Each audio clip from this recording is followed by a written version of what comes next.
The iPhone 16s aren't off to a good start with pre-orders falling, well, I think a little significantly lower than last year. I'm going to get into the numbers here in a minute, but I want to kind of talk about why I think the iPhone 16 is not selling as well. Is it the price? Is it the features? Is it availability? Is it the colors? Well, I have a few theories, and I want you guys to kind of work with me on this one because this is just from the mind of Adam J. Matlock. It's great when you guys come back in the comments later and be like, no, this is why I upgraded. This is why I didn't upgrade. No, fat man with the balding head, you're wrong. Whatever it is, we'll talk about it in the comments. So, iPhone 16. More iPhone 16s are actually being sold than the regular 15s last year, but the Pros are kind of hurting a little bit. So let me run some numbers by you. So pre-orders from, I guess, opening weekend, iPhone 16 Pro Max down 16% from last year. iPhone 16 Pro down 27% last year. Here's an anomaly though. Here's an anomaly. The 16 Plus is up 48%. 48% more 16 Pluses have been pre-ordered than the 15 Plus last year. And the 16, the normal regular guy, is up 10%. So just for some context, and this is going to blow your mind. Last year, opening weekend, iPhone 15 series pre-orders, they sold 37 million units. Yeah, 37 million units first weekend. So I don't know if that's first weekend of sales, first weekend of pre-order, but somewhere, basically in the first week, they sold 37 million phones, which, if that lets you know something, Apple's not hurting for money. They've got plenty of money to spend on their pet projects like the Apple Vision Pro, which has been a complete failure. Too soon? Anyway, so yeah, they sell crap tons of phones. So I'm not feeling bad for Apple, ever. Never do I feel bad for them. Maybe Tim Cook will only get a $10 billion balloon at the end of this year. I don't know, whatever.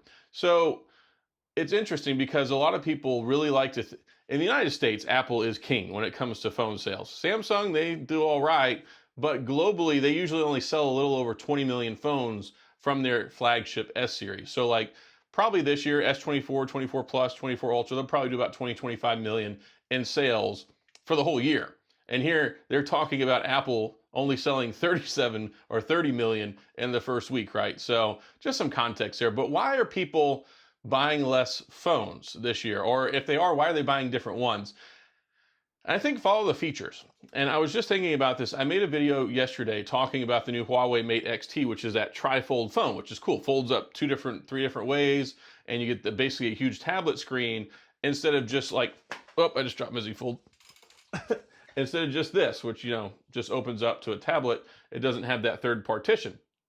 And I was looking at the numbers, and it's like 5 million pre-orders in China in like the first week, which is insane because Samsung couldn't sell 300,000 Z Folds in the first 2 weeks, much less 5 million pre-orders. So what is it that draws people in? I think it's the features because people want something new. They're tired of the same old, same old. And if you've been an iPhone follower, you've been getting a lot of the same old for a long time. And not that Samsung hasn't done the exact same thing in many ways. So don't get, I get some people who are like, oh, you just hate on Apple. I'm like, no, you just saw the Apple video. And then I get some people like, oh, you hate on Samsung. No, you just saw the Samsung video. Like, I'm an equal opportunity hater. And I don't call it hate. I mean, I just look at stuff objectively. I'm like, look, this is what I think they're doing wrong. This is what I disagree with. I'm just telling you my thoughts and feelings. I buy all of them. I review all of them. I got an iPhone 15 here. I got a Google Pixel 9 Pro here. I got a Z Fold 6 here. I got a Motorola Razr 2020. I got all these stinking phones. So I test and I cover all of them. I try to give them a fair shake. But yeah, it's nothing new. We've been getting the same old for a long time. And I was just watching the MKBHD video and the Dave 2D video on the Apple Watch 10. And Apple used some language that was kind of frustrating. It's like, all new design. It's the same stinking watch. And then, of course, the Apple mathematics, they're like, oh, well, it's this much bigger. Well, yeah, if you compare it to a 5 or 6 year old Apple Watch, it's not that much bigger than last year. So simmer down there, Timmy Apple and the Apple gang. Yes, the Apple Watch is good, but there's not a whole lot of change. It's not a revolutionary new design. You shave 10% off of it, and now you can play music out of the speaker. Cool story. So anyway, why aren't people buying the new iPhones? Well, the reason I think more people bought the Pro last year is because of what's missing right here on the 15.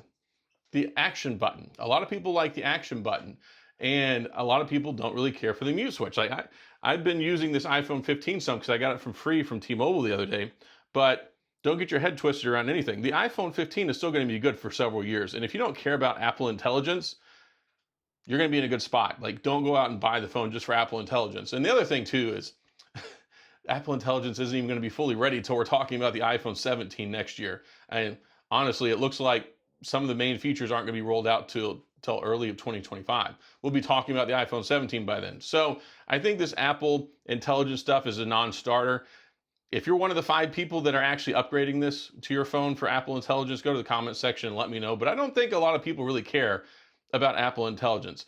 I know some folks care about RCS support. That's nice. We got that with iOS 18, iPhone 15, iPhone 10R, iPhone 10s. I mean, big upgrade. You can finally move icons around, and you've got some more privacy controls. You've got some more security controls. You've got some more customization. So iOS 18, I think, is fine. But people are tired of the same old, same old. So when you saw the iPhone 15 last year, and it's like, all right, yeah, it's the same phone. We finally got Dynamic Island, but it's got a 2-year-old chip, right? People just weren't excited not having that new chip. They were not excited about not having the new action button, some new camera stuff. So the iPhone 15 Pro and Pro Max, I think a lot of people gravitated towards those, not because they offer so much better value, because they don't, but because of the cool new stuff. So I was thinking this year, let's see what happens with the 16. And I think some of that kind of tracked, because when you look at the iPhone 16, what are they bringing to it?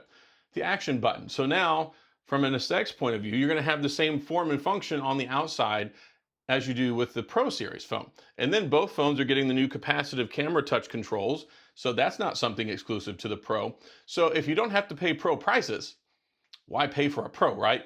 And I know this is, I'm going to have to talk about this, because the iPhone 16 still only has a 60 hertz refresh screen. It still only has 2 cameras on the back. It still doesn't have as good a battery life. It still doesn't, I mean, there are just a couple of things with the regular, I mean, maybe the battery life is just about as good, but it doesn't have the high refresh rate. The high refresh rate for me is important because it gives you a much smoother, better experience. If it were a $200 phone, $300 phone, I would probably be less critical. I am not critical of the iPhone SE 2022 not having 120 hertz refresh rate. That's not the point. That's not the price range. That's not the scope. But when you have an $800 phone, by gosh, that sucker better have 120 hertz refresh rate in it. And I know some people are like, oh, I don't care. Doesn't matter to me. I can't tell the difference. You can. Go get 2 phones side by side, ask your friend who's got a Pro, and sit there and go, you can scroll back and forth just between the 2 pages, and you can see how choppy and jittery it is compared to the ProMotion display. But anyway, they're not going to give us the ProMotion display in the regular one, because that's one of the last few things they can charge you for. And the other thing with the telephoto, well, maybe people don't care about the telephoto that much. I actually prefer the telephoto over the ultra wide, but I like taking more portrait shots than I do wide angle shots.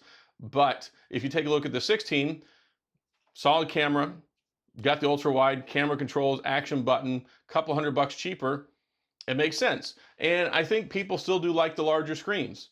And that's what comes in with the 16 Plus. See, people weren't buying the 15 Plus because, like, why am I going to pay $900 when I can spend an extra $100 and get the Pro to get all the extra stuff?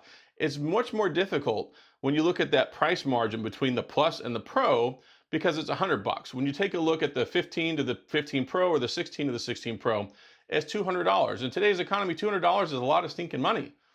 I mean, that could be an insurance payment for your car. I mean, that could be groceries for another week and a half. That could be a lot of things. And yeah, we're in an economically stretched time. I don't know if you realize this when you go to the grocery store or not, but things ain't cheap. Insurance ain't cheap. Nothing's cheap. So $200 is a lot larger bridge to gap than $100. So when you look at the 15 Plus last year, you're like, all right, yeah, you get a bigger screen, but you don't get the higher refresh rate, no action button, no extra camera, none of that stuff. Why would I buy that? But when you look at the 16 Plus, you're like, all right, now I've got the cool camera controls. I got the new action button. It's going to have the best battery life because the Plus series has amazing battery life. And yeah, there's a lot of things to like there. So I think that's why this year you're seeing more people pick up the 16s than the Pros, because they're getting more of those extra apples on their side of the apple cart and not having to pay the extra money for it. So I think that kind of explains it. I really don't think that Apple's going to be in a bad spot by maybe they sell 85 million phones this year instead of 93 million phones.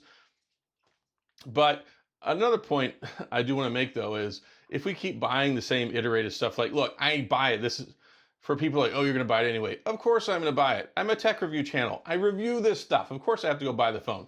But I don't really think most people need to upgrade from the 15 to the 16. If I didn't have a tech review channel, I wouldn't get the 16. If I didn't if I didn't have a tech review channel, I probably wouldn't have the 15. I'd still be using my SE just to send stuff back and forth with my kids, use the Apple Card, things like that. And yeah, there are things I like about Apple. I love the Apple Card. I have 5 of my kids. They have access to the Apple Card. They need to spend money on something like, hey, Dad, I have 6 teenagers. So it makes my life very easy. So I can go, yeah, go ahead and use it. Use it for that. Use it for this. I just pay it off. It's no big deal. Or we all have on the same thing with like the Apple family account stuff, where we'll have Apple TV, Apple Music, all this other stuff, which I don't use Apple TV or Apple Music, but they do. I'm perfectly happy with YouTube and Spotify. But there's a lot of stuff. Also the Find Me, or Find My app. I open that up. I can see exactly where all my kids are at. All this stuff straight in my phone. I know they've got like Life 365 or whatever in the world is. I can't remember. It's some other tracking app, but it really destroys the battery on your phone. So anyway, yeah, there's a lot of stuff that Apple does really well. I mean, I use their MacBook. I have a MacBook Pro. I have a MacBook Air. I edit my videos on them. They allow me to do my job, and they allow me to do my job very well, very fluidly, wherever I want to do it. So I'm not anti-Apple product. I'm anti-Apple marketing, anti-Apple how they treat their customers, because they just keep sandbagging us and giving us less and less and charging us the same amount of money. But anyway, I think that's why people are buying more of the regular 16s. And I think also people are not buying as many 16s this year, because once they saw the writing on the wall, Apple Intelligence was announced at WWDC back in what, May, June? And it's like, oh, Apple Intelligence is so amazing, it's coming. And then you realize, oh, it's not going to be here on launch. Oh, it's not going to be here really even a month later. Okay, a few months later, maybe we might have a few features, or maybe by next year.